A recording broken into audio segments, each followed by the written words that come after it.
Today on episode 92 of Rail Talk, it's a very New York-centric show, even more so than any time I'm in the building. It's always New York-centric, but this week it's especially so. We got the Belmont Stakes coming up. We got the Breeders' Cup coming back to Belmont. Penny breakage coming to New York. I know you tune in this show for the penny breakage news. I'm Joe Bianca. I'm an ownership advisor at West Point Thoroughbreds. And John, there's no Patty this week. Patty's away. She's not here to supervise us. And as Julia Agresta's dad would say, when the cat's away, the mice will dance.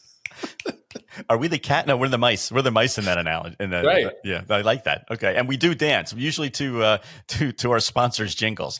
Jonathan Green, General Manager of DJ Stable. And Joe, this is show 92, the Michael Strahan of shows, again, to keep it New York-centric. And the reason why that's so important that this is the Michael Strahan show is because, of course, there was a gap between 91 and 92. If you don't know what I'm talking about, look up a picture of Michael Strahan.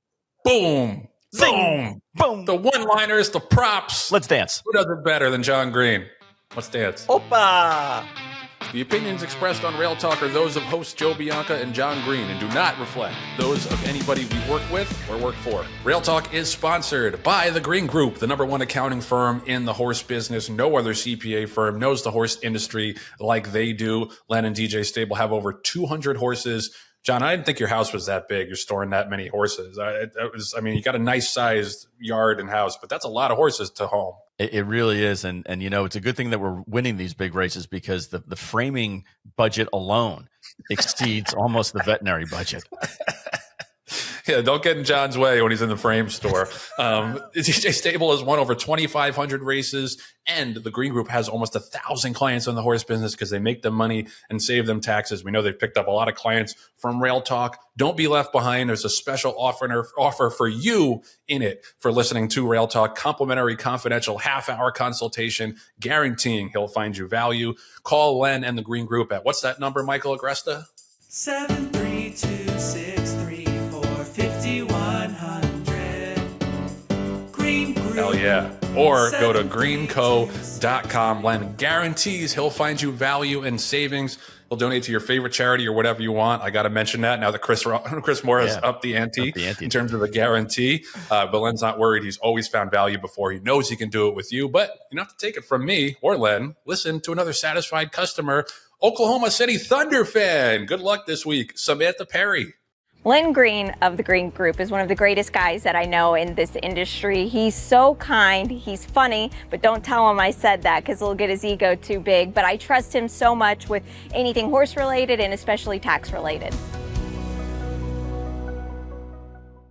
Thank you, Sam. Best of luck to your boys this weekend. Go to greenco.com or call Len up at 732-634-5100. See all of the savings he can find you and all the benefits you can take advantage of. So this is our time to shine here in New York. This is Belmont Week. Belmont up at Saratoga again, of course, this year. As in the second of 3 years, it's going to be up at Saratoga. There was some chatter about running it next year at Belmont Park, but I think that's going to be very, very tough to do. So we'll say it's the second of 3 years at Saratoga.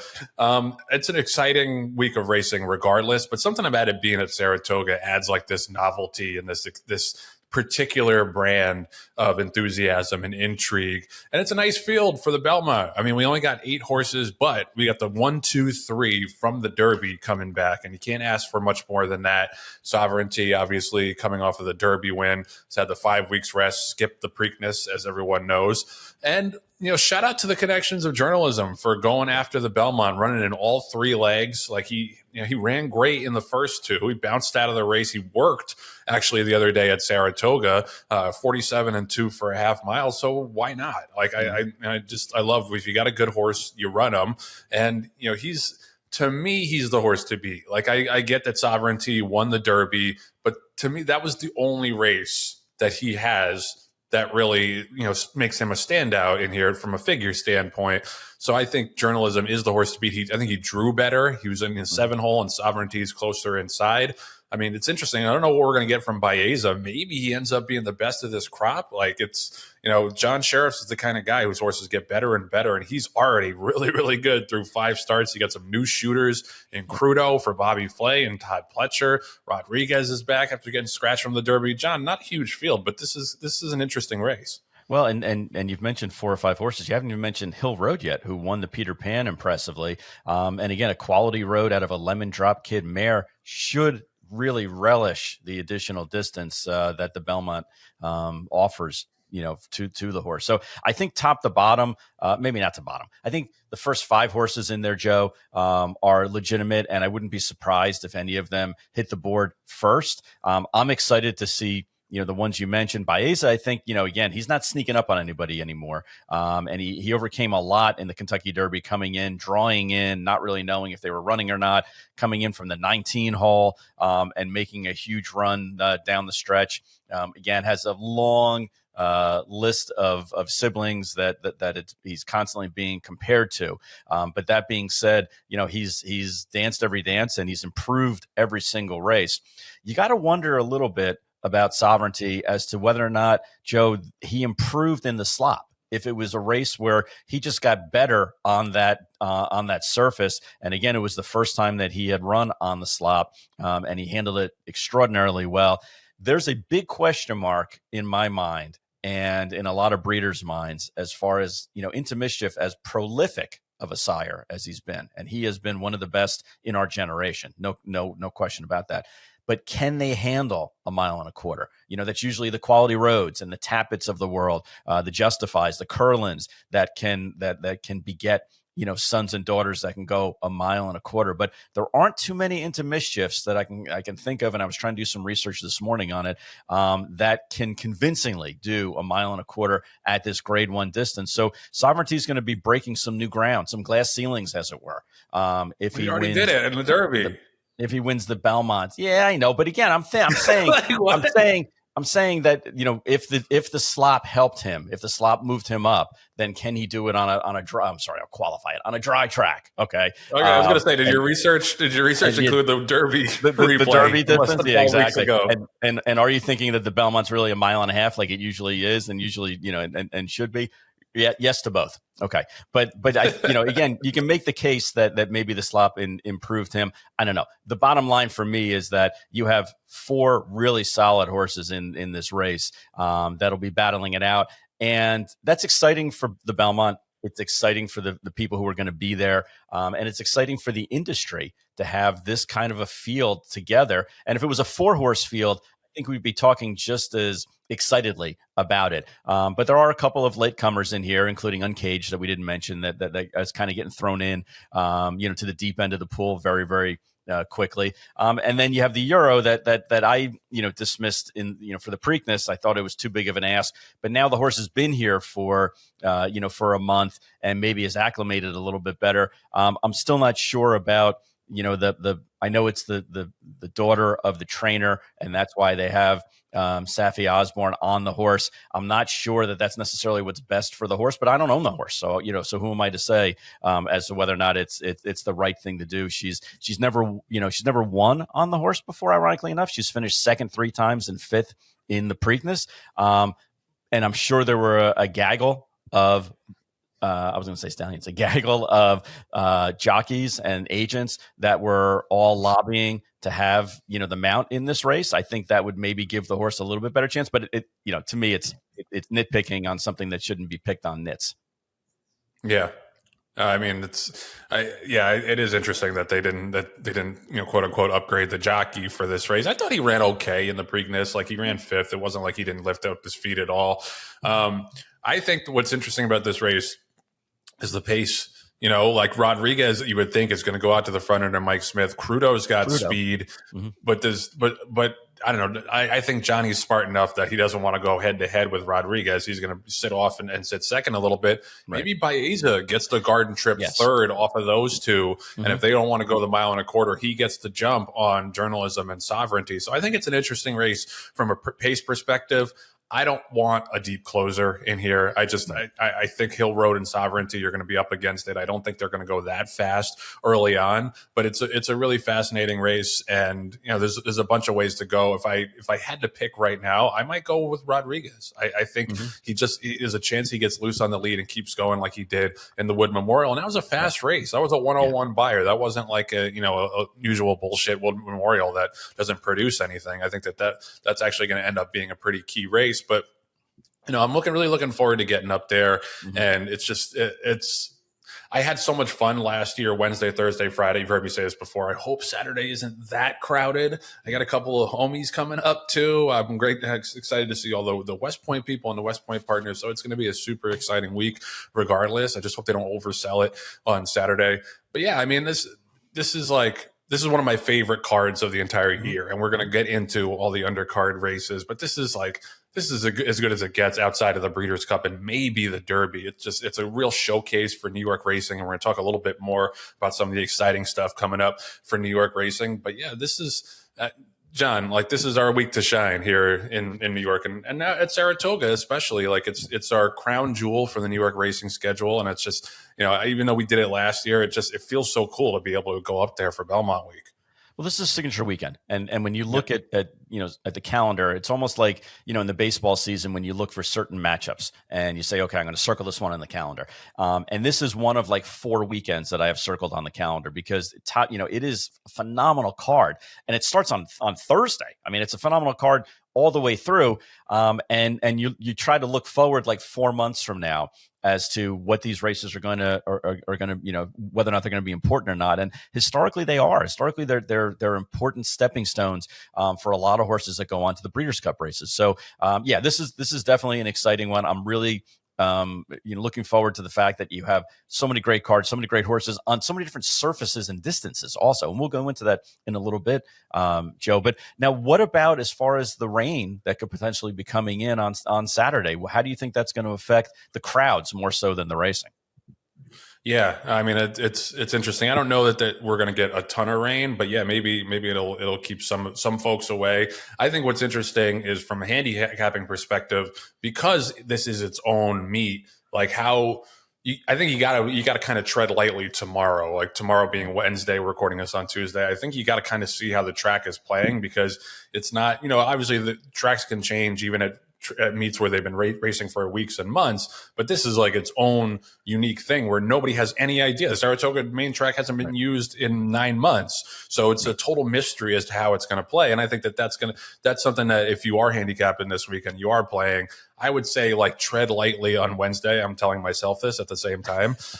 Please, Joe, please, for the love of God, tread lightly on Wednesday. Save some money for the weekend. But yeah, I think that's going to be key and seeing how the track plays. And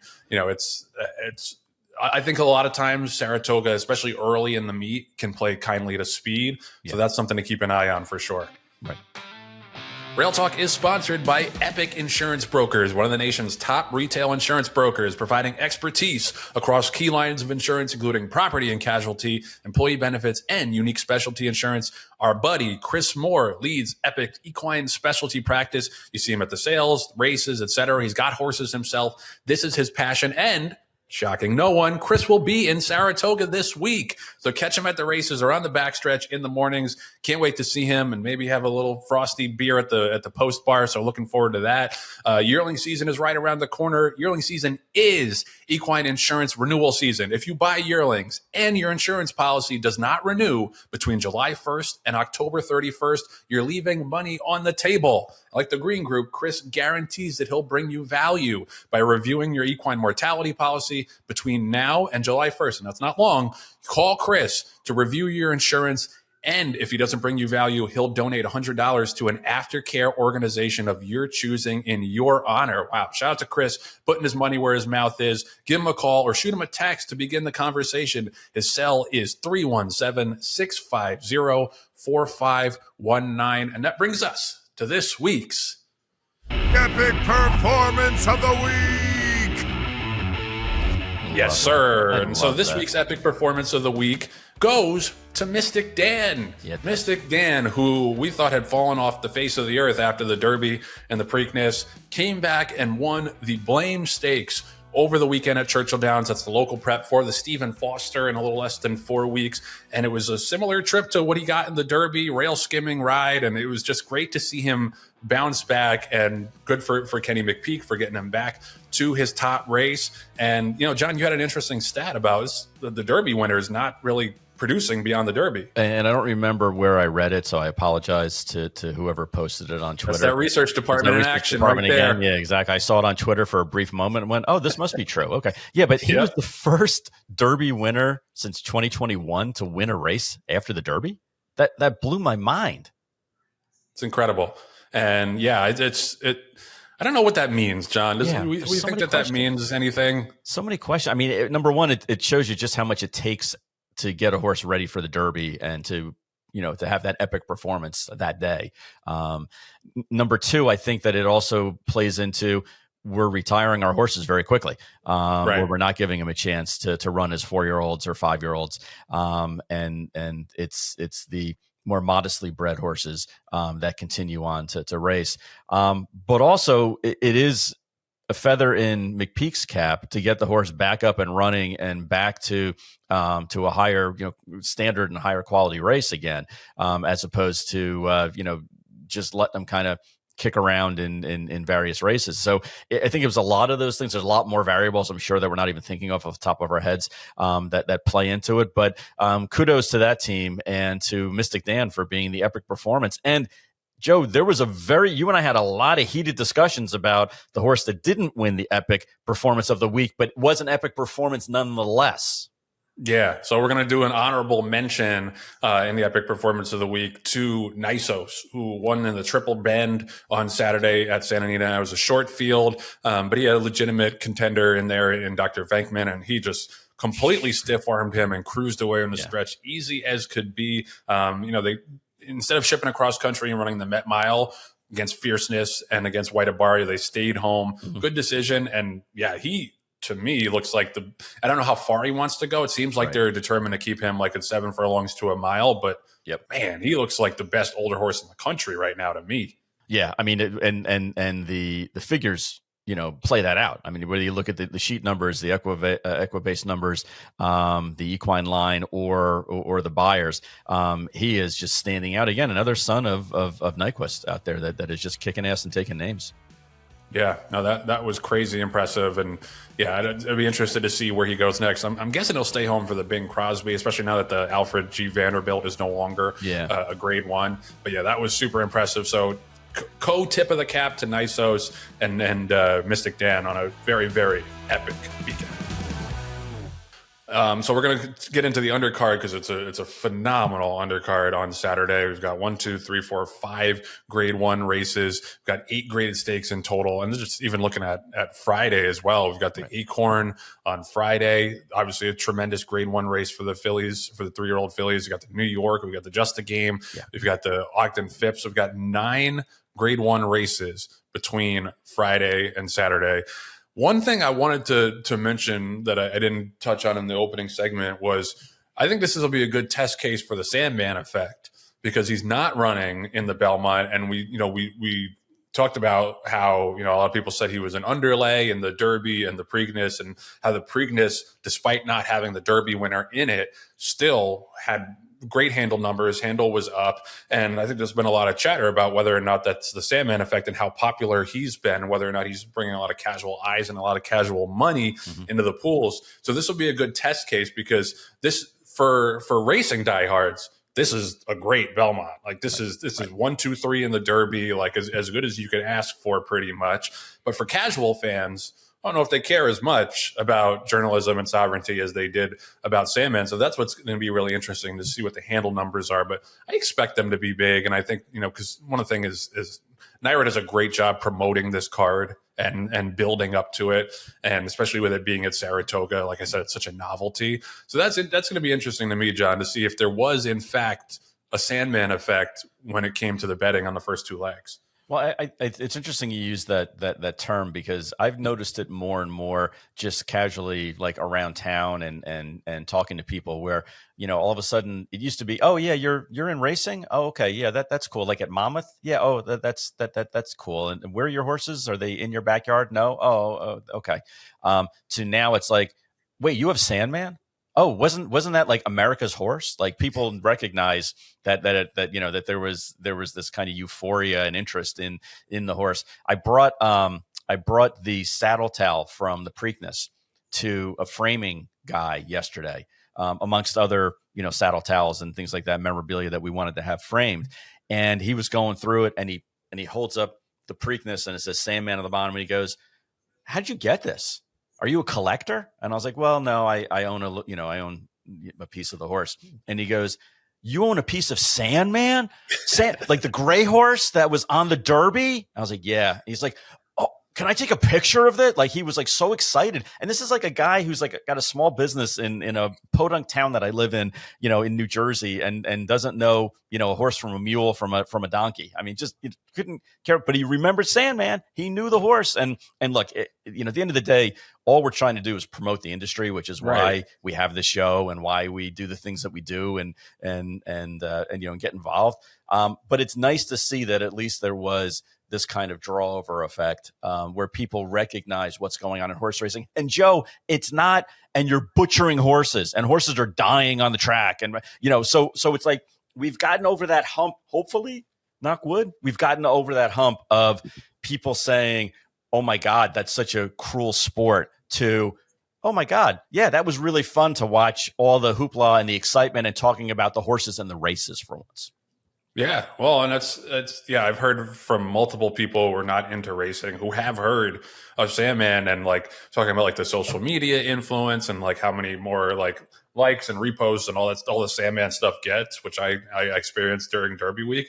So it's exciting. It's exciting to be part of like a crossover horse like that. And that being said, I'm pretty glad he's not running this Saturday, because we can really, it's like you can take a breath, right? You can relax. You can relax a little bit, and he can relax a little bit. The most important thing before pointing to the summer. So we did it. We managed to make a race that Sandman is not in all about Sandman. But it's true. It's true. It's a story. It's a story worth discussing in terms of its influence on the sport and on the betting pools as well. And shout out to Jon Green for not pulling the high hat and not doing the "you know who I am," doing the subtle, humble brag to his frame guy, like, "Oh yeah, well, I actually own a little piece of his horse." You've grown. You've come a long way, my friend. Well, look, it's only because Michelle was with me. If Michelle wasn't with me, I would have been like, "Hell yeah, that's my horse." And you see this third, you see from his nose to like his withers. That's what I own. That's all me, baby. That's me. That's all me. That's me, baby. Exactly. And this other group, they own this much, and this, I would have pulled out the diagram and charted it out for him and everything like that. Yes. So thank you. So quickly, Michelle, the angel on your shoulder, keeping you humble. No question. That's amazing. No question. Meanwhile, Joe, you guys have a couple of horses, like 3 or 4 in grade ones this weekend. Well, we got 2 in one race, so that's a good segue into talking about the undercard. So we do have 2 in the Manhattan, and both would be extremely satisfying winners, which is a really, really nice 9-horse field. We've got Integration, who I still maintain is like the unluckiest horse in racing to not have a grade 1 win. So he's in the Manhattan, and then Carson's Run, who's got to step it up a little bit, but obviously we've had an unbelievable run with him last year, winning the Saratoga Derby, and the grade 1 as a 2-year-old. And then I think that a big part of the equation and the story here is the 3 horses now going out for Miguel Clement. Yes. So we've got Carson's Run, Deterministic, and then Farbridge on the outside. A pretty damn good 1-2-3 punch. So just like sentimentally, I would love to see Miguel and the Clement team win this race, ideally with Carson's Run, but with any of them, I think that would be a great story. And I think that that's going to be an unfolding story. And I think a lot of people are going to see how sharp of a horseman Miguel is and how good of a team they have. And that's obviously certainly not to belittle anything that Christoph has done in his career. He built the operation. He was one of the sharpest guys that we had in this game. But Miguel has been like a co-trainer with him for a long time. And I think people are going to be surprised at how little the operation gets interrupted. And I think that that's going to be kind of put to the test early on in this week. And like, John, that's a pretty good threesome to have going into this race with those 3 horses. Well, anytime you can say pretty good threesome, you immediately think of horses in a grade 1. Yes, that's exactly that's exactly what I was thinking. It's that race is just a great betting race. I think obviously there's sentimental interest and intrigue. You want Clement's name to continue to win these big races. You want there to be missing a beat. I know it's going to be with a heavy heart when they saddle, those horses, especially because Christoph talked about how this was the race. We talked, circling races on your calendar. This was a race that he had circled on his calendar for, for a number of weeks and for a number of horses. And not that his legacy is going to be cemented by the actual finish of this race, but wouldn't it be really cool if one of those horses won and just be another good story for a great family in the industry to continue on with the legacy? I can't imagine, my dad and I do this. We've been doing, owning and managing horses for decades now. I can't imagine, what it would be like without him around and without him to bounce ideas off of and to get insight on. And even though we don't agree on everything, at least we can have, I have the privilege and the honor of being able to have those conversations with him. And then he gives me the opportunity to make the final decision, which is, again, just an extraordinary thing based on his resume. He doesn't owe that to anybody. He doesn't need to take a second seat to anybody. And I thought about it when Christoph passed. I thought about, what would happen when God forbid my dad passes away and how I'd feel and the emotion and everything like that. I can't even imagine what Miguel's going through right now as far as trying to keep things going in the operation, and also upholding his father's legacy and trying to step in his shoes. So, nothing would make me happier than to see them winning one of these big races over the weekend and kind of getting over the hump and over the emotional, satisfaction of being able to win one of those races and with an homage to his father up in heaven. And I think also, not speaking for Miguel, but for myself, to me, that would be, okay, now everything can kind of get a little bit back to normal and continue to move forward. And we got through, another legacy change, for lack of a better term. And, I'm getting a little choked up even just thinking about it and talking about it, Joe. So I'm gonna stop here. No, for sure, and that's a great perspective that you have. Because Len is older, and I'm sure that you've acknowledged and come to terms with that to a certain extent. Although Len he's younger than a lot of us in many ways, so don't worry, I'm not getting rid of Len. I know that that's something you must have thought about, and I think that that's part of the reason why you having getting a little emotional here, which I don't blame you. And yeah, I think that that's one of the things that's kind of grounding about training horses and working with horses is that no matter what's going on in the outside world, the horses have to train, the horses have to get fed. And so there's, in a way, I think there's comfort in that, having this be your chosen path in your career. The fact that you just, you put one foot in front of the other, you get back to work, you work with your team, you do the best that you can. But I would imagine that it is a lot to have to kind of immediately turn the page because, you have to do the best for these horses and for these owners. And so that's why, I think it would be remarkable and really fun if the Clements had a big week, especially in the Manhattan, which, as we mentioned, was one of Christoph's favorite races.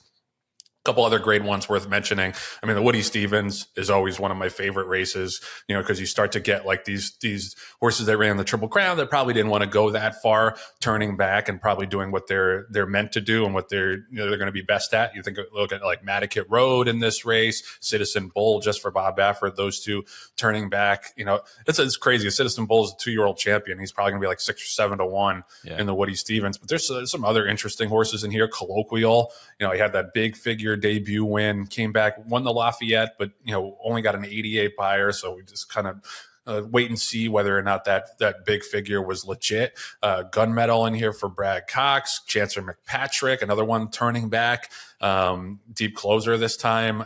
I'm very, very interested in Big Truz at the rail for Brian Lynch. I thought that debut win at Keeneland was one of the best debut wins I've seen in the last 12 months or so. Right. He ran second to Patch Adams, who's back in here, but Patch Adams has had much more foundation underneath him. He did draw the rail, but he's 10 to 1 morning line. I think he's interesting for sure. And then the Met Mile. The Met Mile is a short field, but it's not lacking for star power. You got the big clash between Fierceness and White Abario. And then you also have Just a Touch who's definitely on the rise. I loved him, and I gave him out to everybody in the Derby last year, and then he ran last. Like all my friends who are like casual racing followers, they're like, "Who do you like? Who do you like?" And I gave everybody just a touch last year just to watch him run last. But he's come around, and he got Raging Torrent as well, who's came off the big win in Dubai. He had the Malibu win. Yep. Short field, John, but there's really a lot of star power. Well, this is what we talked about. Like if the Belmont only had 4 or 5 horses in it, that's exactly what the Met Mile is this year. That it's 4 or 5 horses, but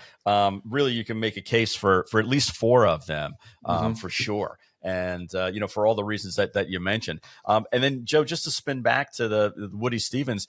So you have all these horses that were on the Derby campaign. Not only were they on the trail, but 7 of the 11 horses in here in this race were in our contest. Were selected for by the experts for our contest. So it wasn't even like that they were just kind of like tangentially on the trail for a little bit and then fell off.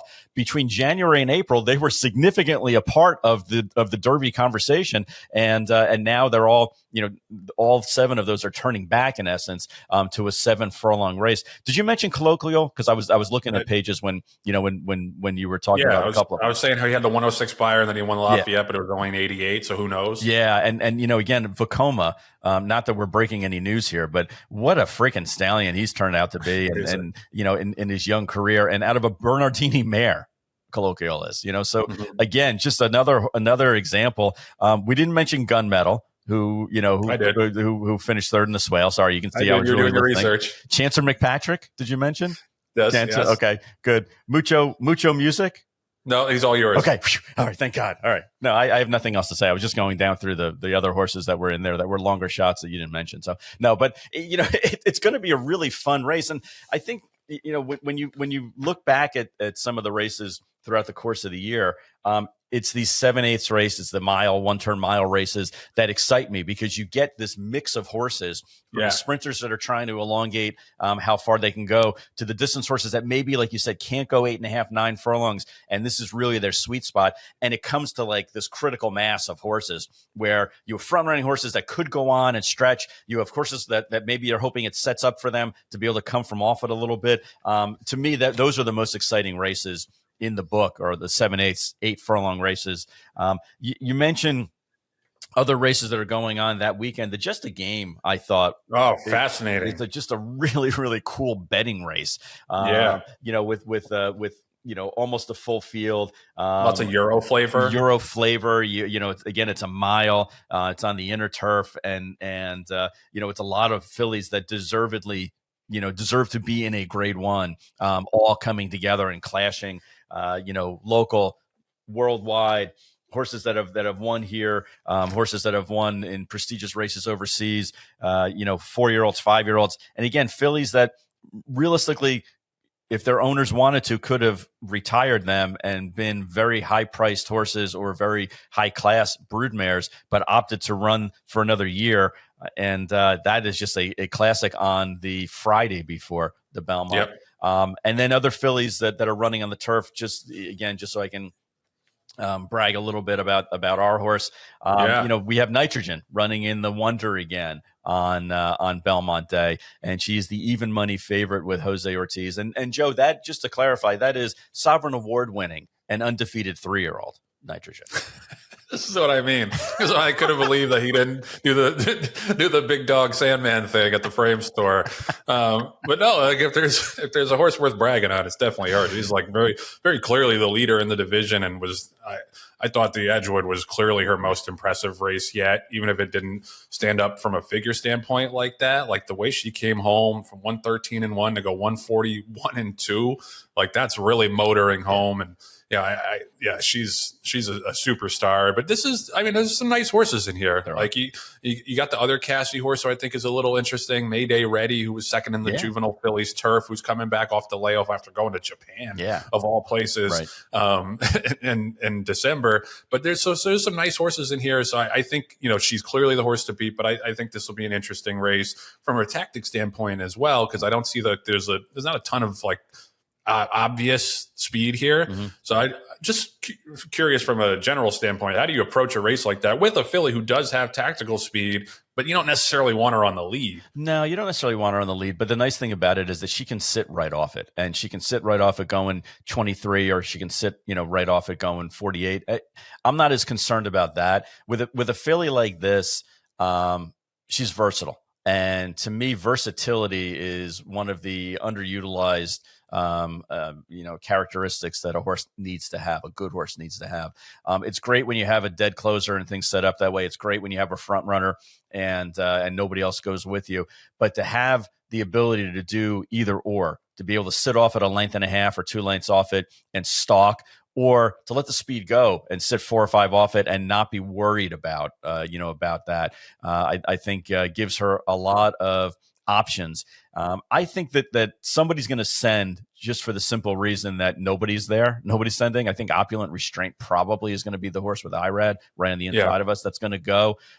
Maybe the outside horse, although Grand Motion doesn't necessarily, focus on speed horses. I can see Kendrick sitting there on the outside and being like, nobody's going to go. Screw you, I'm going. And because he gets aggressive like that. And I respect that about his riding ability. So I'm not worried that somebody's going to go out there and slow the pace down to 49 and 114. And then we're going to have to close into a horse that has a lot of gas left. I think there's always going to be somebody that's going to try to steal a race like this.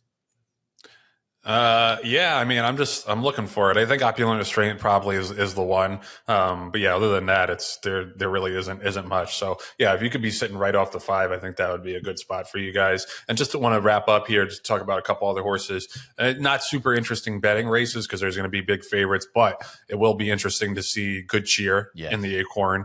Cause she's already well on her way to a championship. Is there anybody that could knock her off? I think the clear, obvious danger is Shred the Gnar for Brian Lynch, horse that's on the improve, ran a 95 buyer last time out, which is higher than Good Cheer has ever run. But I'm not going to go crazy trying to beat Good Cheer after I did in the Kentucky Oaks, and she made me look silly. And then in the New York, we've got She Feels Pretty, who's a 3 to 5 morning line. She's pretty clearly the best horse in that division, but there is an interesting horse. I think the Beleza, the horse that's going out for Miguel Clement, who won the Sheep's Head Bay first time out at Belmont at the Big A. I think that she could make a little noise. Gimme Another got beaten pretty handily by She Feels Pretty. So not super interesting betting races, but I mean, how about our girl Forever After All? Epic performance of the week, coming into this race off a 9-length win in the Bewitch. I don't know, maybe we could knock her off, but I do think it looks chalky in the second half of the card on Friday. Rail Talk is sponsored by Fasig Tipton. The Fasig Tipton June digital sale is going on as we speak right now, so hopefully you're getting involved. But if not, there'll be another digital sale soon after it. It's going to come up July 17th through the 22nd. But beyond the digital realm, lots of brick and mortar sales news to get to. We had 4 7-figure juveniles to lead the record Mid-Atlantic May 2-year-olds in training sale 2 weeks ago. West Point picked up 3 horses there that we were really excited about. And actually, we were interested in the one who was the topper. We got blown out of the water. It was a $1.1 million filly by Gervin, big powerhouse, really super fast and long striding filly. But she was only one of 4 horses that topped the $1 million mark. So that's a record for the Mid-Atlantic May 2-year-olds in training sale. And it's the 11th consecutive year that they've produced a 7-figure sale topper. And I just want to shout out Fasig because that was a very, very hard sale to conduct. Like with all the rain and with the potential safety issues, and then having to compress the Bree show, and then having to do a gallop only sale, and then compress the sale down to one day. It took a lot of nimbleness, is that a word, from the Fasig team and from the buyers and sellers as well, to be able to adjust and have that sale go off without a hitch and still have such great numbers, because we all thought with the interrupted Bree show and with the gallops, like who knows what the results are going to be, but the results were strong, and especially like later in the sale, there were a lot of horses that went for a lot of money. So shout out to everybody at Fasig for a really, really good job in really, really tough circumstances. The next on-site sale is the July 8th selected of horses of racing age sale in Lexington, which is to be followed by the July yearling sale. And then we will see you up at Saratoga for the selected yearling sale, August 4th and 5th at the Spa. Cannot wait. See everybody at Fasig soon. All right, just kind of wrapping up the Triple Crown discussion, because we're probably not going to talk that much about the Triple Crown after Saturday, and the whole thing about spacing and the horses passing on the races. Bill Mott had a quote that kind of stirred up a little bit of a hornet's nest on racing Twitter. He was talking about sovereignty and whether not running in the Preakness and deciding to skip it and go for the Belmont. He said, it's in DRF story. If there ever would have been a horse you could have tried the Triple Crown with, he might have been it. Big, sturdy, came out good. Now, this, I think, is the part that rubbed people the wrong way. There was no reason physically why we couldn't have run the Preakness. We had no excuse other than we didn't feel like it. The word Preakness, I don't think, ever came up in our conversation. When you have a horse like that, you talk about a lot of things. Preakness was not one of them. And I found that's pretty surprising, just because, like, Bill Mott is a student of the game. He's in the Hall of Fame. Like, he's obviously knows the importance of the Triple Crown. I just found that very surprising that there was, like, never any conversation at all about running in the Preakness with the horse who won the Derby.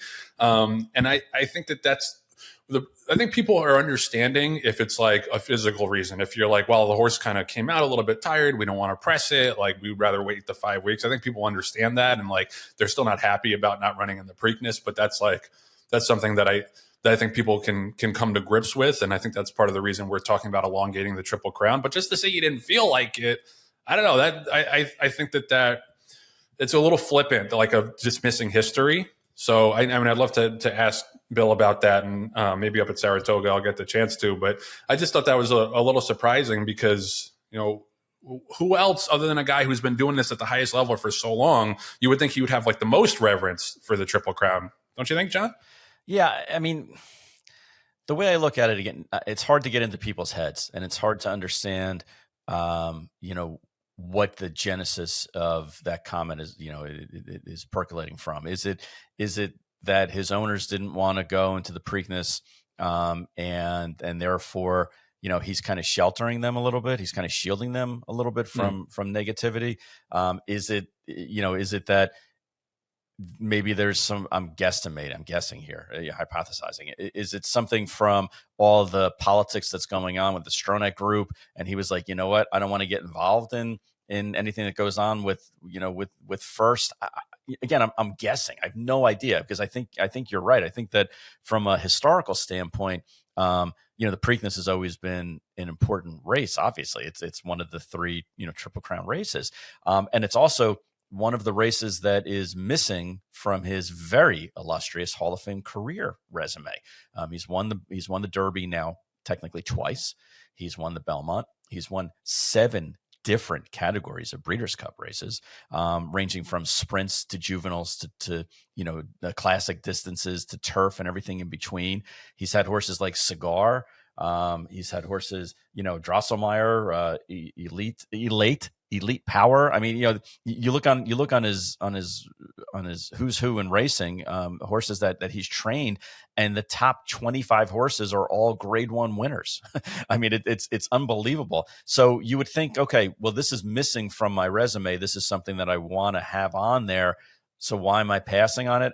I understand when he says it was nothing physical about the horse. I think that Bill's always been a pretty straight shooter. I would like to ask him why directly. But that being said, I think there's something else going on here under the surface, not with the horse necessarily, but maybe with the people that are involved, that are like, hey, this isn't something that we are focused on, or we really want to have the Derby and the Belmont on this horse's resume. It wasn't like, I'm sure it wasn't, we don't want to run against these horses again, because we don't think we can beat them again. I don't think it was ever a question of that. But to say the Preakness was never in our conversation, that kind of struck me as weird, because I think all of us, any of us who are in the game, talk about, with a 3-year-old, you talk about the Derby, the Preakness, the Belmont, the Breeders' Cup, and then you kind of work backwards, from those circled races on your calendar. So I don't understand where that came from. That's why I'm trying to be junior psychiatrist and say, okay, maybe it was something that had to do with the parties that are making, the human parties that are making the decision, because it certainly doesn't sound like it was the horse. Yeah, no, for sure. I mean, we'll see on Saturday. Like, he's going to get it. He's going to get a real test against journalism and Bays and a really good field. So we'll see if he would have won the Preakness or not. But yeah, I think this the thing is, like, people, they want you to have more of an appreciation and I'd say obligation or responsibility to history.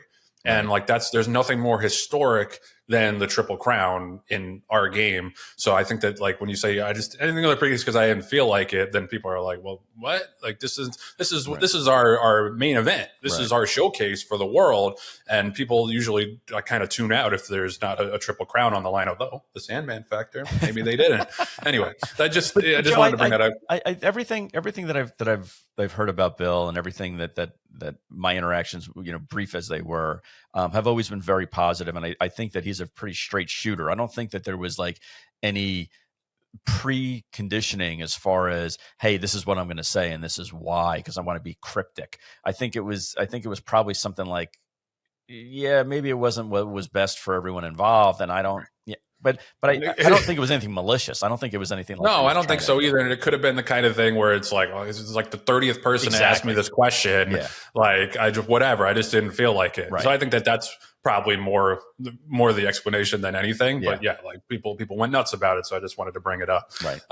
Just to turn the page real quick, I just wanted to like celebrate for a minute. It's been a good month for New York racing, not just with the Belmont coming up, obviously up at Saratoga, which is going to be phenomenal. We're a month away from the main Saratoga meet. The Breeders' Cup is finally coming back to Belmont Park after 22 long years, and I was there back in 2005 when St. Liam won the what is? Look at John's got the prop. He's got that's a surfboard. It's a surfboard from California, but we can make it into anything we want, really.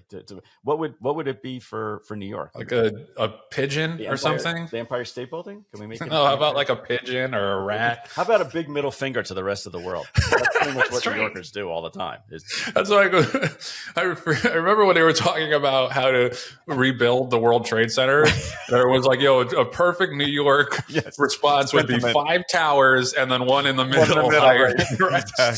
Exactly. I do remember that. Anyway, I'm sorry. I interrupted you with my no, that's prop. Great. No, I mean, I was there in 2005 when St. Liam won, and it was a little cold, but it wasn't like it was snowing. It wasn't like it was at Monmouth, like the monsoon, but that was too much. It was too much for the Blue Bloods to handle. So they haven't been back in 22 years, but with the new Belmont Park being constructed as we speak, the Breeders' Cup is set to come to Belmont in 2027. Right. So that's super exciting news, and it makes me even more excited about the reopening and the opening of the new Belmont. So I've come around on this, John. I started being a stodgy, like traditionalist where, it doesn't look like the old Belmont. But now I've come around and I'm pretty excited and intrigued to see what it's going to be like. And shout out to David O'Rourke and the team at Naira who've been lobbying for this for a really long time. Made it happen finally. Made it happen. Yeah. Now, okay, I'm going to ask you to put on your futuristic, looking forward, prognosticating lens. Will there be on Breeders' Cup Friday or Saturday? Will there be a stake race on the Tapeta carded in either of those days? Yeah, absolutely. Why not? You got 3 surfaces, use them. I would love to see that. I haven't seen, other than racetracks that primarily run on Tapeta, i.e. Presque Isle, Turfway, Woodbine. You don't see a lot of races that are carded specifically, written specifically for the Tapeta. I'm looking at you, Gulfstream Park. Where they have the third surface and they're not writing races on stake races on the Tapeta. So I would love it to see if there was a Tapeta carded stake race, not a turf race coming off, but actually, a designated race on the all weather on Breeders' Cup weekend, because that's when you need it. You need to have it when you have, all of those fans focused on our industry for that weekend. That's not where I thought this conversation was going. The synthetic champion here wants an all-weather stake race on Breeders' Cup weekend. You hear that? Don't make him pull up the surfboard again. Don't make me come over there. Don't make me come there. In case you forgot how much sway John has in this industry, that surfboard means influence. Yes. And that surfboard was actually absconded by Aaron Yagoda. I can't even take credit for it. He basically took it when we were out there. He's the best at that shit. Remember when he took the saddle towel from the Arkansas Derby? Remember, that's what's getting framed. We went full circle. But I was like, yeah, Aaron's one of those guys. Like, how did you get that? Yeah. It's like, well, when Jose Ortiz got off the horse for a minute, I pulled it and then ran. So and then I stuffed it down my pants, and nobody noticed. Exactly. You need one of those guys in your crew. You always do. You know what? Yep. Tip of the cap to Aaron Yagoda. I know we haven't talked about our epic performance of the week, but he was in the running for this week's epic performance of the week by stealing all of this paraphernalia that I have in and around my house and in and around the office space. So to you, Aaron Yagoda, I know you also were influenced or an influencer when it came to getting the Breeders' Cup in New York. I think part of the reason why it hasn't been in New York for 20 years is because the statute of limitations finally ran out on Aaron Yagoda's hooligan-ness. Oh, my man. Anyway, he'll be there. He'll be there this weekend. Go ahead and go up and introduce yourself to him and shake his hand. Yep. Just keep an eye on your wallet and anything else that's valuable. Julia, can you put Aaron's cell number underneath here so that way people who want to get in touch with him for this weekend, they can go ahead and do that? He's probably going to be, at Linda Rice's barn. That's usually the best place to catch him. He's definitely not working. All right. Anyway, one other thing I wanted to mention. We make a hard right from congratulations to the Belmont and Naira for getting the Breeders' Cup too. Aaron, hold on to your wallets because Aaron Yagoda's coming by. Everybody's favorite 5-finger discount user, Aaron Yagoda. One other thing I do want to mention real quick that's also in the vein of exciting things for New York racing, and this happened about a month ago. We didn't get a chance to talk about it. Is penny breakage is coming in New York. So New York is going to join Kentucky, and Washington State is the only racing states to break payoffs to the penny. And this was reported by our old pal Bill Finley at the TDN. And it's going to take a slight issue with something Bill said. He said, when lawmakers passed the New York State budget Thursday, the package included a gift for horse players. This is not a gift. This is justice. This is us finally not getting stolen from to the tune of like 8 figures every single year. This is what should happen in every single state. But again, I want to give a shout out to David O'Rourke and Naira, and also, of course, Pat Cummings, who started this whole movement in Kentucky, because this is huge. And just as a quick example, and Bill mentions it in the story, in the Derby, Sovereignty paid is across the board prices $17.96 to win, $7.50 and $5.58. And without penny breakage, you would have paid $17.80, $7.40 and $5.40. So even just on that one bet alone, what is that? 28. That's 44 or 46 cents that they just took. So yeah, I did it off the top of my head, baby. Good. That was good. Beautiful mind.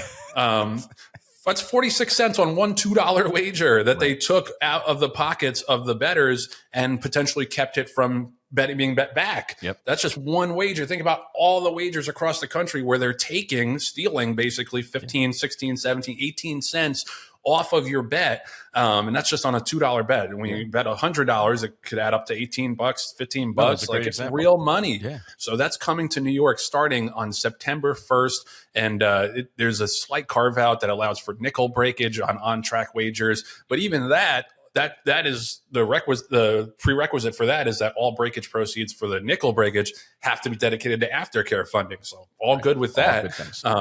Yeah, and so this is great news, and it definitely makes a real difference in the lives of horse players who just we don't feel like we get enough. We get a short shrift from a lot of different entities and a lot of different points in this business. When we're the backbone of the industry, I'm going to be counting those pennies, John, starting September 1st. The funny thing about it is, isn't it totally appropriate and right on brand with our industry that we get penny breakage right when the U.S. government says that they're not minting pennies anymore? That's a good point. Okay, you're going to have to round it up. You should have gotten your 22 cents, but we're going to give you 2 dimes instead because we're just not making them anymore. I forgot about that. Damn it. Well, it's just like me saying intermissions can't win going a mile and a quarter. Wah wah. Yeah, Green. Did it like in the biggest race of the year about a month ago. Man, this is why you pay the top dollar to watch this show. There's no other research department that works harder than we do. Than this one, exactly. The epic performance of the week goes to neither of us because we're both knuckleheads. Yes, that's exactly right. Rail Talk is sponsored by Tailor Made, the worldwide leader in thoroughbred sales, marketing, and horse care. Family owned and operated since 1976. They did an unbelievable job with their consignment at the Mid-Atlantic sale, and this is now starting to get into that season where they really shine at the yearling sales and the yearling consignments. They're the leader in the industry for a reason. They take great care of the horses. They're great at marketing, and they treat every horse and every client as if you're the most important horse or the most important client in the consignment. So can't wait to see them strut their stuff this summer at the Saratoga sale, and then later at Keeneland as well. And don't forget the Stallion Barn, the up-and-coming Stallion Barn at Tailor Made Stallions, and the racing experience with Medallion Racing, they just picked off a big Group 2 overseas at the Curragh in jolly old Ireland. Porta Fortuna, who's a really nice turf filly at the Grade 2 Landwade Stud Stakes. John, checking with the research department, is that correct? That is correct, Joe. It is the Landwade's Group 2, Landwade Stud Group 2. And also, I forgot, on the undercard of that day, also at the Curragh, they won with a filly named Sharpen. That we own a little piece of. Kudos to Medallion Racing and Phil Shelton at Tailor Made that spearheads that racing operation. They're kicking ass and taking names all over the place. Yeah, I mean, it's incredible all that they're able to do at the top levels of the game: racing, boarding, yearling sales consignment, breeding in terms of the stallion game. So shout out to everybody at Tailor Made, kicking ass and taking names, as John said, in multiple facets and multiple factors of the industry. Who does it? Who's better than you guys? The answer is nobody. All right, so that's going to do it for episode 92 of Rail Talk. John, there was no Patty around to babysit us, but I think we held our ground and did as well as we could in terms of our behavior, and probably going to get some cookie credits for that. I love it. Cookie credits, brownie points. It's all the same to us. It all translates. It's baked goods as far as I'm concerned. It's all positive.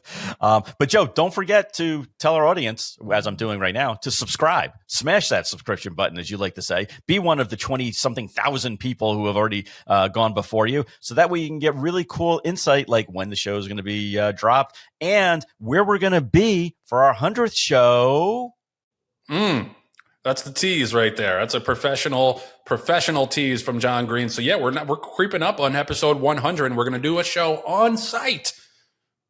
We'll see where, but we want you to be there when we do announce it. We're so excited and so happy and so grateful for all the people who have subscribed so far. And if you haven't done so, smash that subscribe button below this talking face right now. Appreciate y'all. Thanks to Patty Wolf, even though she wasn't here. She's the producer emeritus, even when she's not here. So thank you, Patty. Thank you to Julia Agresta and Nathan Wilkinson, our associate producers, as well as Julia Agresta's pops, for those sayings. Keep them coming. We will work them into the show one way or another. Thanks to you for watching. If you're up at Saratoga this week, hit me up. I'm usually at the Paddock Bar. Be happy to have a cheers with you. And let's go nitrogen, as John is pointing at his hat. Didn't bring out the surfboard for the clothes, but he's got the hat on. So there's some Breeders' Cup gear. Yeah, all the time. So it's going to be a great week of racing. Hope you enjoy it. And we'll see you next week back here on Rail Talk.